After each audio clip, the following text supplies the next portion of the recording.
Hi friends, ഇന്ന് നമുക്ക് കുടംപുളിയിട്ട ചൂര മീൻ കറി എങ്ങനെയാണ് ഉണ്ടാക്കുന്നതെന്ന് നോക്കാം. ഞാൻ അപ്ലോഡ് ചെയ്യുന്ന വീഡിയോയുടെ നോട്ടിഫിക്കേഷൻ ലഭിക്കാനായി സബ്സ്ക്രൈബ് ചെയ്ത് ബെല്ലൈക്കൺ പ്രസ് ചെയ്യുക. ചൂര മീൻ കഷ്ണങ്ങളായി കട്ട് ചെയ്ത് നല്ലപോലെ വാഷ് ചെയ്ത് കുറച്ച് ഉപ്പ് അല്ലെങ്കിൽ വിനാഗിരി അങ്ങനെ എന്തെങ്കിലും ഇട്ട് വാഷ് ചെയ്ത് കഴിഞ്ഞാൽ നല്ലപോലെ ക്ലീൻ ആവും, പെട്ടെന്ന് ക്ലീൻ ആവും.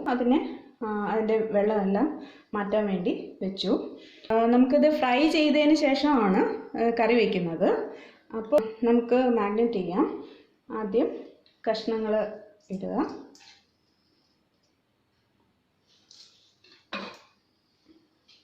അതിലേക്ക് ആവശ്യത്തിന് ഉപ്പ്, മുളക് പൊടി വളരെ കുറച്ച് മതി.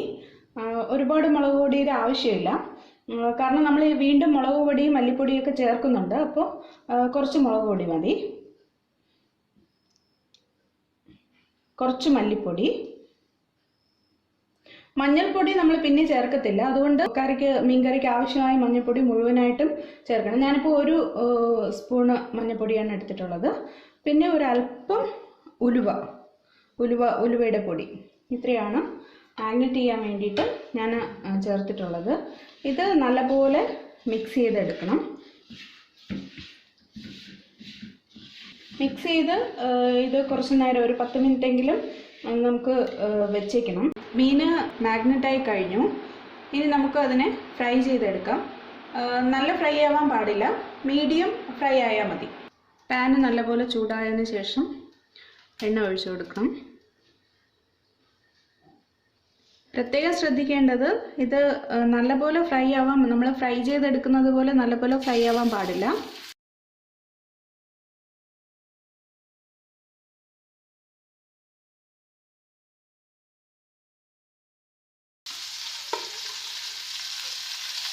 എല്ലാ മീനും ഫ്രൈ ചെയ്ത് കഴിഞ്ഞു. ഇനി നമുക്ക് ചെയ്യേണ്ടത്, ഈ ഫ്രൈ ചെയ്ത എണ്ണയിൽ തന്നെ നമുക്ക് ആവശ്യമുള്ള മുളക് പൊടിയും മല്ലിപ്പൊടിയും ചെറുതായിട്ടൊന്ന് ആ പച്ചമണം മാറാൻ വേണ്ടിയിട്ട് ഒന്ന് വറുത്തെടുക്കാം. ഞാനൊരു 3 സ്പൂണ് മുളക് പൊടിയാണ് ഇടുന്നത്. മുളക് പൊടി പൊടിച്ചു വച്ചിരിക്കുന്നതാണ്. 1 കിലോ സാധാരണ മുളകും 1/2 കിലോ പിരിയം മുളക്, അതായത് കാശ്മീരി മുളക് എന്ന് പറയുന്ന അതും കൂടി ചേർത്തിട്ടാണ് പൊടിക്കുന്നത്. അതാണ് ഞാൻ സാധാരണ യൂസ് ചെയ്യുന്നത്. അതുകൊണ്ട് പിരിയമുളക് ഞാൻ സെപ്പറേറ്റ് ഇടുന്നില്ല. ഒരു കളറിന് വേണ്ടിയിട്ടാണ് പിരിയമുളക് യൂസ് ചെയ്യുന്നത്. ഞാനത് ഒരുമിച്ച് പൊടിച്ചു വച്ചിരിക്കുന്നത് കൊണ്ടാണ് ഞാനത് പറയുന്നത്. നല്ല കരിഞ്ഞു പോകാൻ പാടില്ല, ചെറുതായിട്ടൊന്ന് വറുത്തെടുത്താൽ മതി. ആദ്യം ചട്ടി അടുപ്പിൽ വയ്ക്കുക. ചട്ടി നല്ലപോലെ ചൂടായിട്ടുണ്ട്. ഇനി ആവശ്യത്തിന് എണ്ണ ഒഴിച്ചു കൊടുക്കണം. ഞാൻ വെളിച്ചെണ്ണയാണ് യൂസ് ചെയ്യുന്നത്. എണ്ണ നല്ലപോലെ ചൂടായിട്ടുണ്ട്. ഇനി അതിലേക്ക് പച്ച ഉലുവ കുറച്ച് ഇട്ട് കൊടുക്കാം. ചെറിയ തീയിൽ വെച്ച് കൊടുത്താൽ മതി. ഉലുവ ചൂടായി. ഇനി അതിലേക്ക് ഇഞ്ചി, വെളുത്തുള്ളി, ചെറിയ ഉള്ളി, പച്ചമുളക്, ഇതാണ് ഞാൻ ആദ്യം ഇടാൻ പോകുന്നത്. ആദ്യം കുറച്ച് ഇഞ്ചി ഇട്ട് കൊടുക്കുക.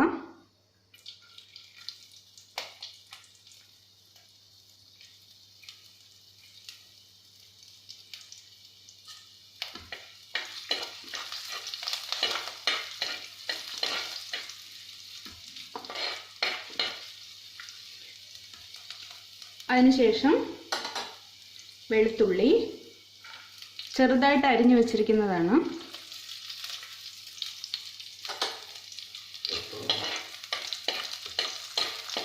അതും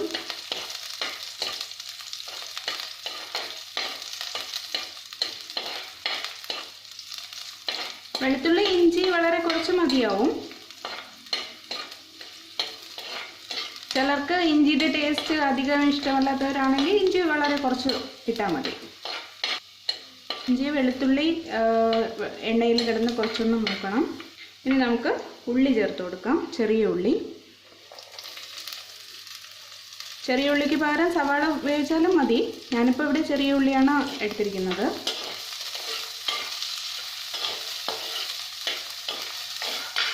ഇനി പച്ചമുളക്, പച്ചമുളക് ഒരു 3 4 എടുക്കാം. എരിവിനനുസരിച്ച് എടുക്കാം. എനിക്ക് ഇവിടെ എല്ലാവർക്കും എരിവ് ഇഷ്ടമാണ്, അതുകൊണ്ട് ഞാൻ പച്ചമുളക് അല്പം കൂടുതൽ എടുത്തിട്ടുണ്ട്. നല്ല തീയിൽ നല്ലപോലെ മൂപ്പിച്ചെടുക്കണം.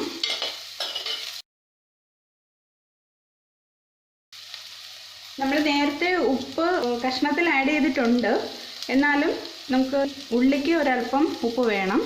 അതിനായിട്ട് കുറച്ച് ഉപ്പും കൂടെ ചേർത്ത് കൊടുക്കാം. തേങ്ങ ചേർക്കാതെയുള്ള മീൻകറിയാണിത്.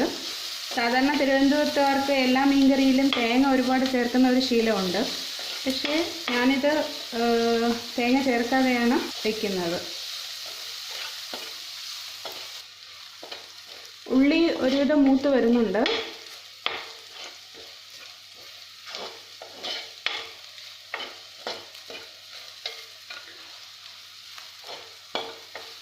കരിഞ്ഞു പോകാൻ പാടില്ല.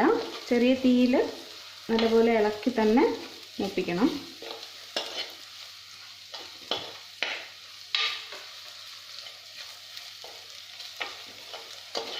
ഇനി നമുക്ക് നേരത്തെ വറുത്ത് വച്ചിരിക്കുന്ന മല്ലിപ്പൊടിയും മുളക് പൊടിയും ഇതിലോട്ട് ചേർത്ത് കൊടുക്കാം.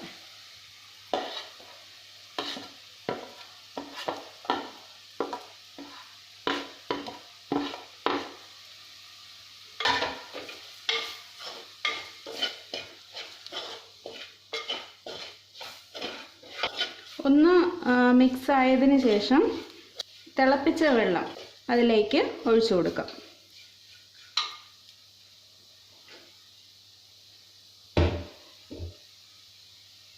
ചെറിയ തീയിലാണ് ഇടേണ്ടത്.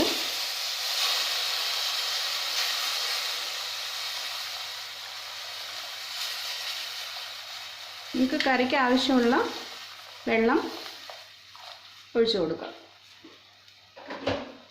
നല്ല ഗ്രേവി വേണമെങ്കിൽ അങ്ങനെ, ചിലർക്ക് വറ്റിച്ച മീൻകറി ആയിരിക്കും ഇഷ്ടം. അങ്ങനെയാണെങ്കിൽ കുറച്ച് വെള്ളം ഒഴിച്ചാൽ മതി.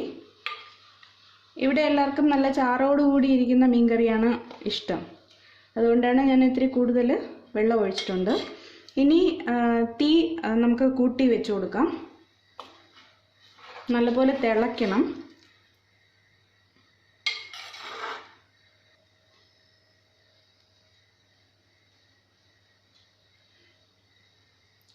നല്ലപോലെ തിളച്ചതിന് ശേഷം ഒരു 6 കഷ്ണം കുടംപുളിയാണ് എടുത്തിട്ടുള്ളത്. നല്ലപോലെ വാഷ് ചെയ്തതിന് ശേഷം അതിലേക്ക് ഇട്ട് കൊടുക്കുക.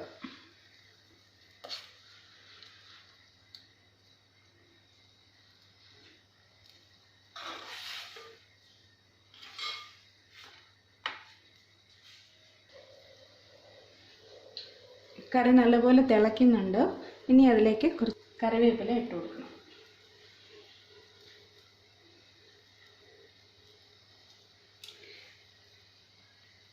ഇനി നമ്മൾ നേരത്തെ വറുത്ത് വച്ചിരിക്കുന്ന പകുതിയോളം വറുത്ത് വച്ചിരിക്കുന്ന മീന്, ചൂരമീന് നമുക്കിതിലോട്ട് ഇട്ട് കൊടുക്കാം.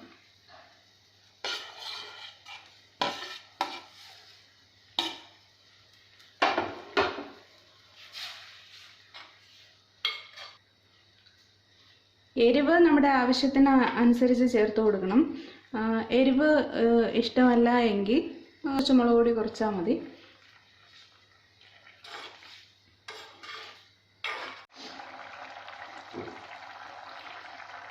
മീൻ നല്ലപോലെ തിളയ്ക്കുന്നുണ്ട്.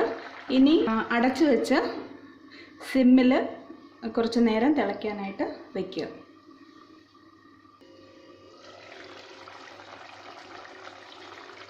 ഇത് വറ്റിയിട്ടുണ്ട്. ഒരു 15 മിനിറ്റോളം ചെറിയ തീയിൽ അടച്ചു വെച്ച് വേവിച്ചാൽ മതിയാവും. പുളി കൂടുതലാണെന്ന് തോന്നുകയാണെങ്കിൽ കുറച്ച് പുളി എടുത്ത് മാറ്റുക മതിയാവും. കുടംപുളിയിട്ട ചൂരമീൻ കറി റെഡി ആയിട്ടുണ്ട്.